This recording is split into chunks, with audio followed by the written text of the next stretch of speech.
మత్తయి 27:50-53. సమాధులు తెరవబడును, నిద్రించిన అనేక మంది పరిశుద్ధుల శరీరము లేచి. అందరూ పరిశుద్ధులు లేచిపోయారండి. అంటే ఒక రకంగా చూస్తే బైబిల్లో మన దేహాన్ని నుంచి దేన్ని విభజించాలని నేర్చుకుంటున్నాం ఇక్కడ? పాపాన్ని. ఎందుకంటే వీళ్ళు ఎవరంట? నిద్రించిన అనేక మంది పరిశుద్ధులు. అంటే పరిశుద్ధతకు ఎంత ప్రాధాన్యం ఇస్తున్నాడో బైబిల్ చూస్తున్నాం మనం. పునరుద్ధానానికి పరిశుద్ధతకి ఎంత కనెక్షన్ ఉంది? చాలా కనెక్షన్ ఉంది. Teach your children about holiness.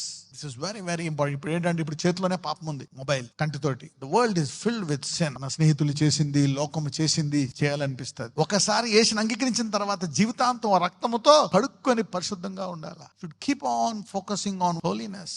Holiness separates death from you for ever. అంటే పరిశుద్ధత నీ యొక్క శాశ్వత జీవము నుండి దేన్ని విభజిస్తుంది? మరణాన్ని విభజిస్తుంది. Holiness is very powerful ingredient. Remember holiness. Pray for holiness. Make it as a part of your life. నీ ప్రేయర్ లో ఎప్పుడు ఈ పాయింట్ ఉండాలి. ఏదన్నా ఉండకపోనే, lord God my eyes, God my mind, God my thoughts, God my hands. నా చేతులు ఎక్కడికో వెళ్ళిపోకూడదు అస్తమాలం. ఆ ఫేస్బుక్ లో, యూట్యూబ్ లో, ఆ ఇన్స్టాగ్రామ్ లో, ఆ ట్విట్టర్ లో, ఆ ఇంటర్నెట్ లో, ఆ గూగుల్లో కొన్నే చూడాలి. Put this as your major prayer point. ఎందుకంటే only prayer will change your life. శరీరాన్ని నలగొట్టుకుంటూ ఉండాలి. ఎప్పుడు దాకా నలగొట్టుకోవాలంటే యవ్వన కాలంలో అలవాటు అవ్వాలి మీకు. అలా ప్రార్థించే అలవాటు 90 దాకా నలగొట్టుకుంటానే ఉండాలి. So focus on holiness.